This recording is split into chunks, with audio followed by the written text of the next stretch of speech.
for a lot of the men that come through our workshop, they can bring their same addiction energy to their teams, to the game.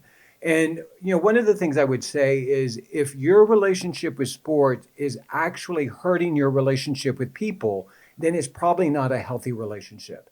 If you're over focused on the game, if you're spending too much time on the game, if you have more passion for a game than you do for your own family, that's probably an indication that something is out of balance there. And I don't say that in a shaming way. We all find things that, are meaningful for us that we all can use to cope. But it may be important in a man's recovery to kind of take a step back and ask, what has been the role of sports in my life?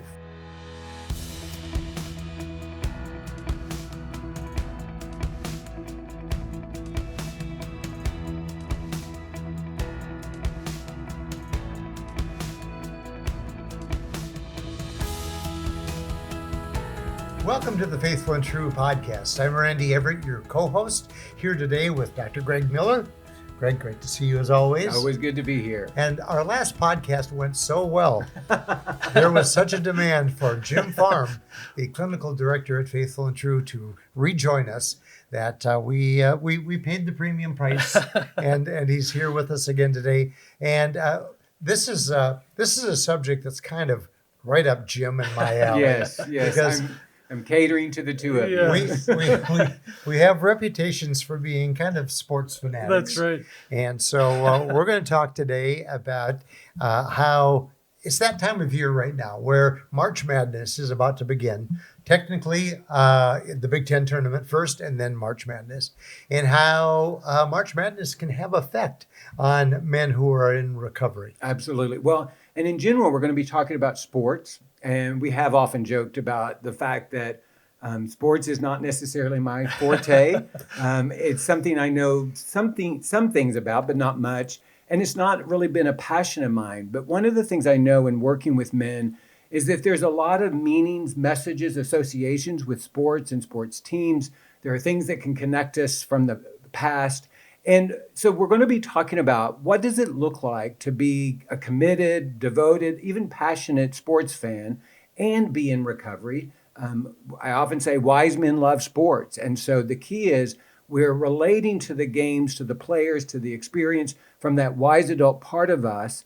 And then what does it look like to engage sports from that survivor part of us as a coping strategy, as a way to disassociate? And to me, March Madness is a great place to start. I often say that for me, sports is all about relationships. So my teams, the brackets I do, always have something to do with the people in my life. So there are certain teams I pick because I know somebody went there, or I know somebody who is going there currently, or someone I know is their team. And so I never do good. I never do well in the March Madness bracket things, because I choose out of loyalty, not out of strategy. Yeah. But I do want to talk about what does it look like for us to engage this part of our life from a healthy, wise adult place. Yeah. I was kind of anxious, actually, when you brought up the sports thing. I'm like, Greg's going to probably have to do an intervention with me and Randy right here on the podcast. We were suspecting. Y'all are the poster children for what not to do. Here's the live intervention. No, that's not the case. But I would say that for a lot of the men that come through our workshop, they can bring their same addiction energy to their teams, to the game. And, one of the things I would say is if your relationship with sports is actually hurting your relationship with people, then it's probably not a healthy relationship. If you're over focused on the game, if you're spending too much time on the game, if you have more passion for a game than you do for your own family, that's probably an indication that something is out of balance there. And I don't say that in a shaming way. We all find things that, are meaningful for us that we all can use to cope. But it may be important in a man's recovery to kind of take a step back and ask, what has been the role of sports in my life? Yeah. Well, for a lot of guys, for their high school, even junior high years, especially if they're pretty good athletes, they got a lot of their needs met through sports. Mm-hmm. They got a lot of attention, a lot of affirmation, a lot of those things that were met, and especially pretty impactful if you came from families that weren't so much of that in terms Right. of those emotional needs. So then, you take that right into your adulthood, but you don't really have a lot of the avenues maybe that were there ahead of time. Right. I often talk about a client I had years ago, probably in 2015. He was here, dealt with a sex addiction, and I didn't see him for like 6 months, and he comes back. I thought Arnold Schwarzenegger was walking in the room. I'm like, this dude's huge. Like, what happened to him? And I go, what are you doing? I think I actually said to him, have you been working out with Arnold or what? You know? He goes, well, ever since we left, I started, getting up and lifting weights at 4 in the morning. He's been doing that 6 days a week, and I go, how's it been going with the family? He's like, well, not so well. Right. Yeah. And really what he just did is he transferred His addiction. his sex addiction into this exercise addiction. Right. And really, when I got into his story, sports was such a huge thing for him that, he just wanted a lot of that attention he thought he was going to get through kind of changing his physical body. Yeah. Well, and I also think that for a lot of men, if you grew up in a home where sports was important, where our family gathered around the TV on Saturday to watch our favorite college team, or part of our routine was on Sundays, we would watch our NFL team, or we had a loyal NBA team or an NHL team. There's this association of sports equals family. And if there wasn't a lot of other stuff that your family did together, if there wasn't a big sense of connection, then what happens is you can gather around the TV or attend a game and really feel connected. The reality, though, is you're not connected to each other. You're connected to the game, but because you're all connected to the same game, it feels like there's an intimacy between the family. And so we just want to recognize that for a lot of guys, this sports piece is very complex. I know that in some families, if things are not going well, maybe there's economic issues, or maybe there's challenges in a relationship, maybe there's a divorce that's occurring. Well, that child finds sports and finds a game, a player, a team that they love, and now a lot of their desire for relational connection or an escape from what is difficult goes into their team. Yeah, yeah.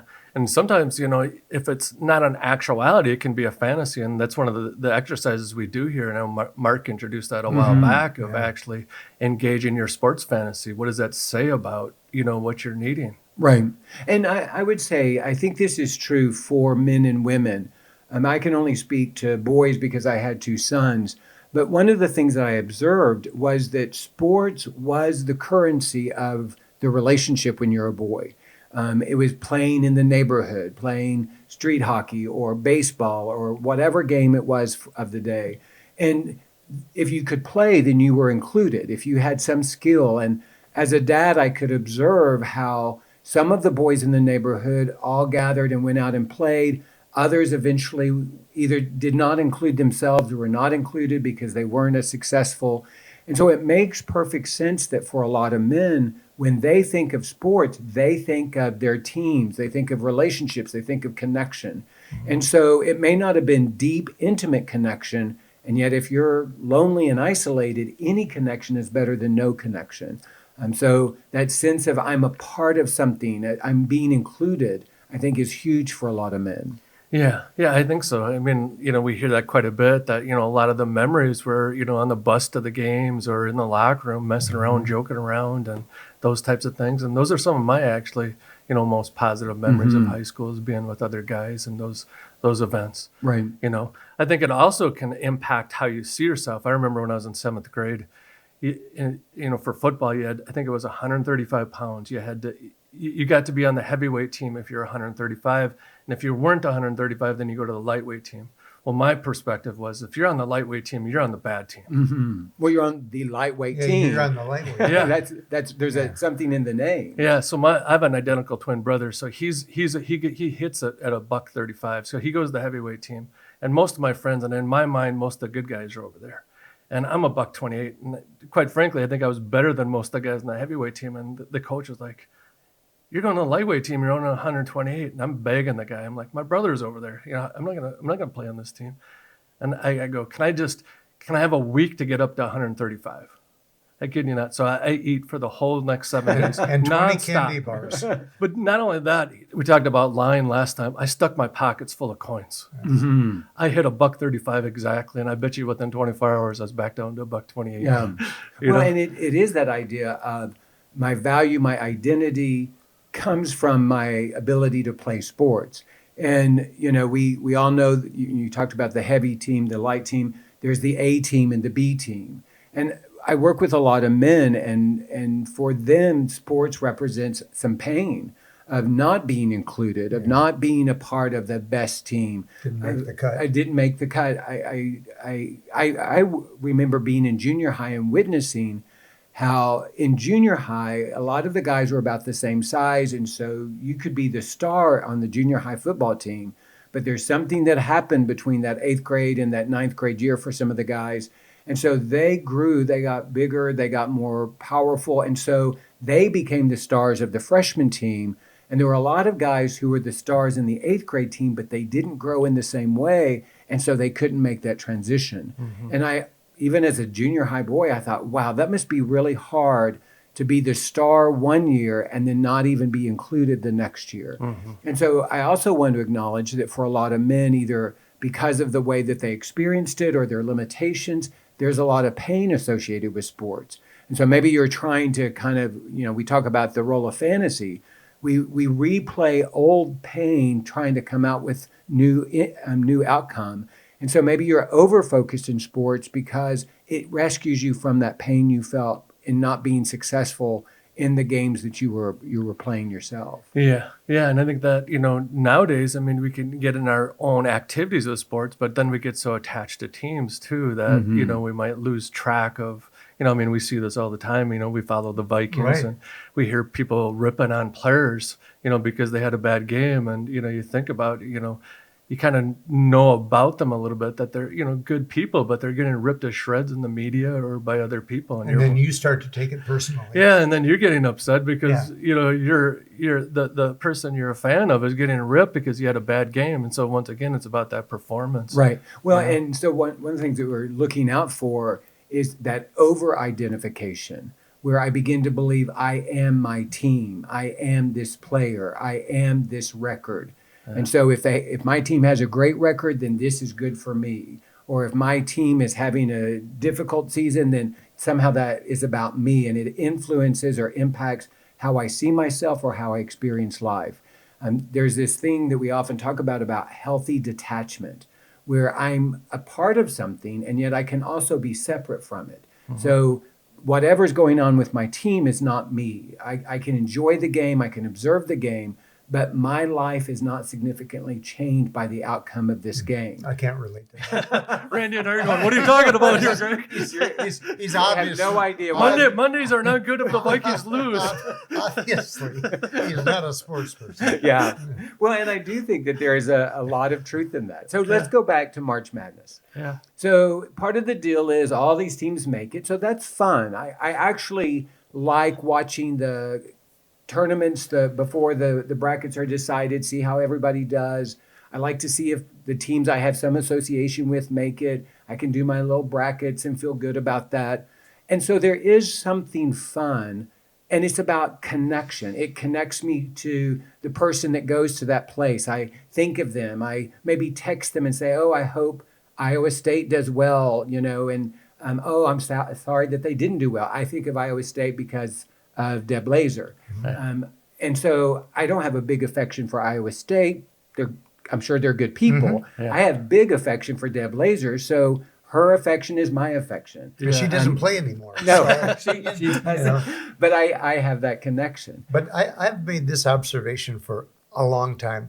When you meet people, some people have kind of a disdain for sports. Mm-hmm. I don't care. I don't get into sports. I don't get that. And I think they're missing out on one of the joyful components of life, because as a sports fan, there is an adrenaline rush when your team is playing well. I don't even have, part of March Madness is watching two teams that you really don't know, but I usually go into it pulling for the underdog. Right. And inevitably, there are upsets in the tournament. And I kind of get a rush watching that underdog, beat the heralded team. You know what I mean? So I've always found a positive aspect to being a sports fan. Yeah. It's a great way to fill yourself with positivity. It's just it's a positive component in and I'm also a very competitive person, and I think that being a sports fan is part of that. Yeah. I mean, like I'm competitive in almost everything that I do. Yeah. You know. Yeah. I think the important thing is I can enjoy this experience. I can watch this game, and it is not my reality. So I can watch a game for 2 hours. I can have fun. I can invest in it. And then I have the ability to turn the TV off and leave the game there. I think where it creates chaos and disruption is for those people who are so invested in the game that they have difficulty leaving the game behind and entering into the rest of their life. We all have coping strategies. We all have ways that we get temporary relief from the stress and the anxiety and the difficulty of life. And sports can be one of those. The key, though, is when the game is over, I reinvest in my life and I include my life in it. My family gathers around. We root for the same people, but I'm connected to the people watching the game, not just the game. One other thing I want to identify is for a lot of people, what is now happening is gambling is becoming a part of the sporting experience. I was having a conversation with our sons and our daughter-in-law and our son's girlfriend, and they were commenting on how available now gambling is, that it's in every website. It's every click is available. It's on your phone. It's the commercials now are primarily about gambling. And for someone who struggles with some addiction energy, some of the same adrenaline and rush of pornography is also associated with gambling. Yeah. And it's the same device, it's the same clicking. And so one of the things that is always a caution is if I have a tendency towards addiction and coping strategies, that I need to enter into some places knowing that I have a greater vulnerability and I need to create safety. And I know that there's a lot of research that talks about sexual addiction and gambling addiction because they are both behavioral addictions and they're both a manipulation of the neurochemistry in an attempt to engage a fantasy.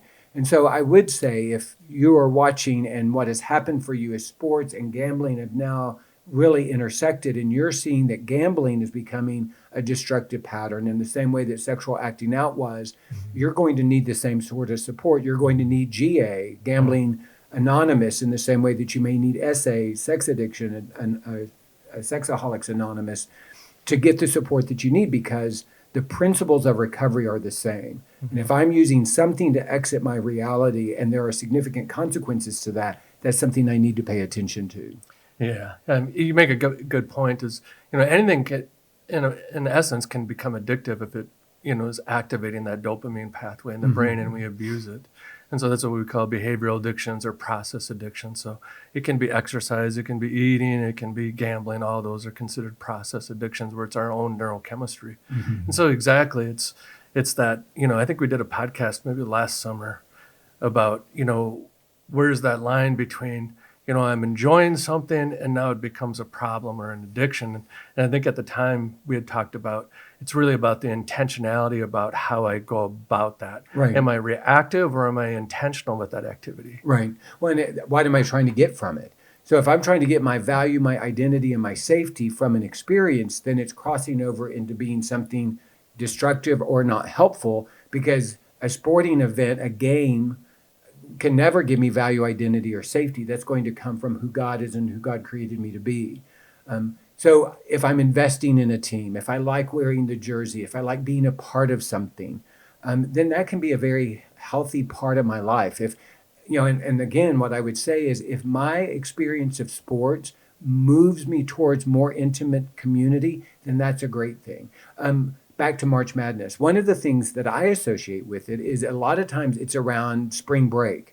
Yeah. And so there were many times that if the boys were at college, they would be home around then. Or even if they were doing something else, we might be together for the tournament. And so part of the fun was watching the games or following the scores, connecting. One of the associations I have that I was mentioning to Randy is for years, the men's March workshop was the weekend of the first brackets of the March Madness.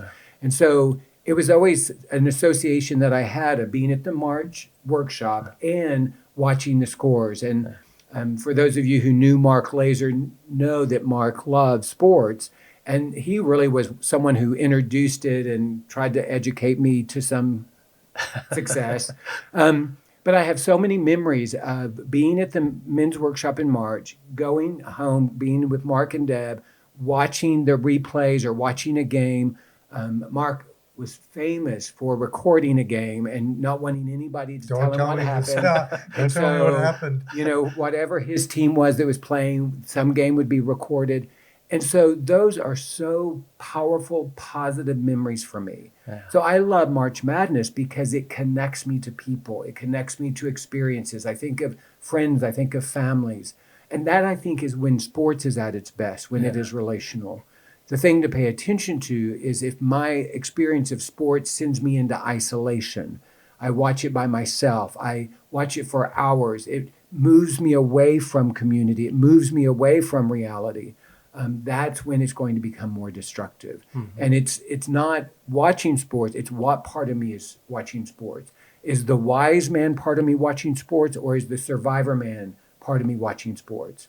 One other layer to this is little boys like sports. Yeah. And so sometimes when we're watching a game, either on TV or live, this little boy part of us gets activated, and that can actually be a fun part of the experience. Yeah. When the wise man part of us is able to take the little boy part of us to a game and watch that together, I think that can be very meaningful. Yeah. I mean, it's one of the draws, because I'm a Vikings fan, as you are, Randy. Mm-hmm. But my dad always used to take us to Mankato. The Vikings used to spring training. And those are the days when you could actually just walk up to a player. Now you have to get a ticket to get an autograph, but you could literally walk up to a guy and he would just sign the autograph.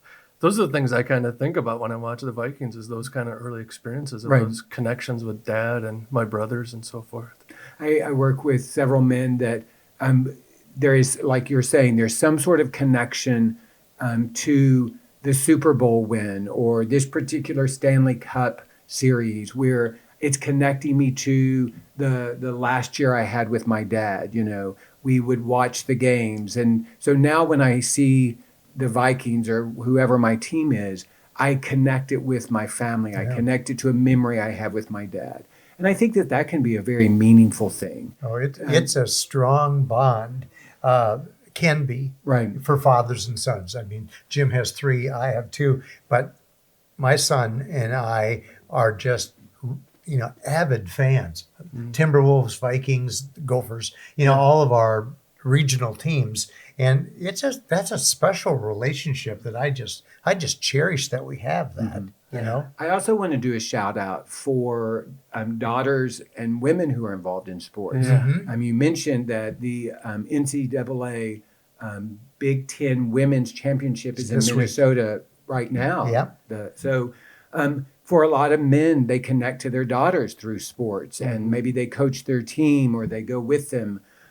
Or it's something that they do together. I know, you see a lot of daughters wearing a jersey and their dad wearing a jersey, or couples that connect. Yeah. Again, it has everything to do is this experience inviting other people to be with me, or in the way I experience, do I actually exclude people even if they're sitting right next to me? Yeah. I think there's a tragedy if my family is with me, but I'm so focused on the game, I'm not sharing the experience with them. In fact, I actually see them as a distraction. Yeah. I need for them to be quiet so I can focus on the game. I think I'm missing out part of what the experience was intended to be. Yeah. And so, yes, again, I'm not the best sports fan in the world, and Mark was incredibly patient in trying to explain things to me and rules. And one of the stories that I tell is, so years ago, the Cubs made it to the World Series.